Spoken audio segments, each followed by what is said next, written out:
Okay, everyone, I'm here today with Alison Willis.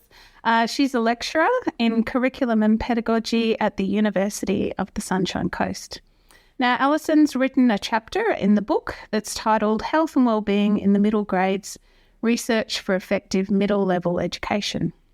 So, Al, your chapter focuses on how to create environments that support the psychological safety of teachers in the middle grades. I saw a cartoon recently, actually. I visited the Teacher Hub Education and Support website, and they had an image of someone who was falling over after stepping into a hole. And the caption was, "You wouldn't ignore a trip hazard." And I guess that really resonated with me as a teacher, where I'm always so concerned about the students in my class, risk and hazards, looking after their mental health and the well-being of my students, that I really pay little attention to my own psychological safety in the workplace.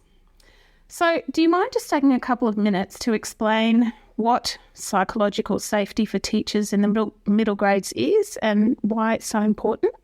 Yeah, sure, Nat. So psychological safety is like that glue in the middle, in between all the structures in your schools that help you do your job, that should be there, and we know that they're there in varying degrees in different schools, and then your willingness to bring forward your ideas. So your willingness to bring forward your ideas about, things that are working in your classroom, things that aren't working in your classroom, trialing new things, taking risks and, trying out new innovative ideas.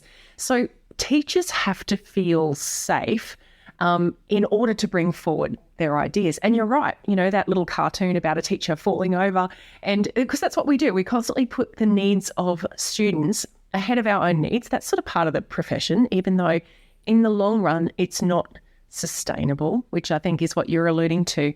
And because it's not sustainable, we need to think about how can we look after ourselves in this space, but, not only for the sake of ourselves, but also for the sake of our students, because if we're not willing to try new things and to create, have new innovative ideas, we're just going to do the same old and go around the same mountain time and time again. So psychological safety is definitely that mediating factor between all the support structures in a school that should help you do your job, and then you going a little bit more than doing your job, being innovative and being creative and trying new things. Yep. Awesome.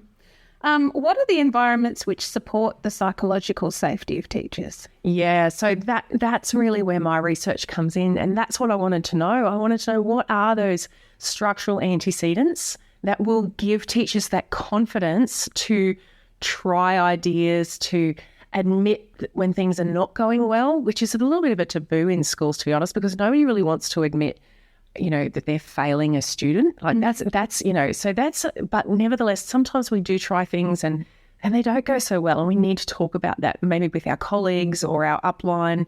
So that was my question. So what are the support structures that we can put in place in schools to help teachers in that way? And the data that I analysed and the findings that came forward were really, really clear.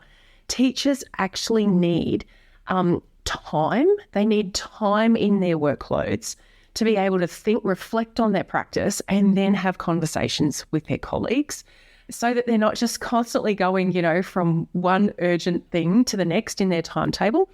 The other thing that teachers need, the other structure that they need, is space.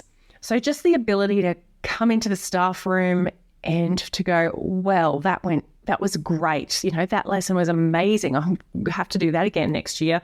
Or, well, man, that just took a nosedive, like I didn't know that it was going to go so badly. And just being able to debrief with your colleagues or debrief with a mentor or, so time and space are really big deals for teachers. And it's probably very timely to talk about those things because, there's a lot of, there's a big flurry at the moment around teacher workloads.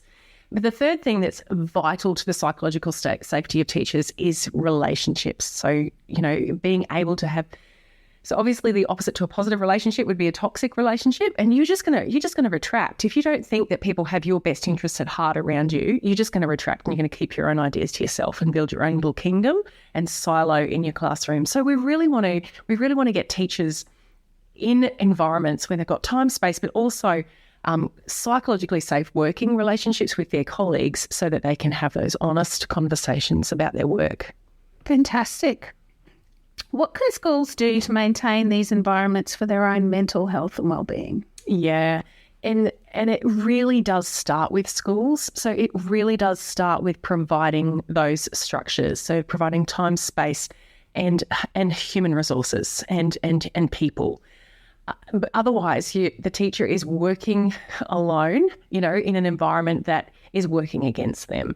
So, if you've got an administrative staff that are really keen to, and obviously administrators have got a lot of balls in the air, they're juggling a lot of priorities and imperatives. But if they can prioritise time and space and collegial working relationships, or even time and space to foster collegial working relationships for their staff, then it's amazing what can come about. Teachers are really smart people that are often very people-focused, so really, really keen to collaborate. But sometimes we need to make sure that the environment is conducive to that. Fantastic. Was there anything else you'd like to share with us, Al, before we finish up today? Yeah, I guess, where to from here? There is a relationship between teacher wellbeing and psychological safety that needs to be further investigated. My research is really preliminary in this space. Some other research by colleagues from Harvard University in Harvard Business School in the US has also investigated teacher psychological safety. So if any of the listeners are interested in looking that up, if they were to Google Scholar psychological safety in schools, they'll probably find that research. And the other area that is also a fascinating, research provocation is how are students perceiving their own psychological safety? What do students think about how can they ask a teacher a question if they're unsure of something, or, so that's a whole other area as well that is probably a new frontier. Yeah, that's really exciting, because we often don't tend to think about, how students are feeling in terms of, their innovation or, their ability to ask a question without feeling that, they're in a safe environment. Yeah, that's right. Yeah. Fantastic, Al. Thank you. And thank you so much for your research in our field of education as well. So much appreciated. Thank you.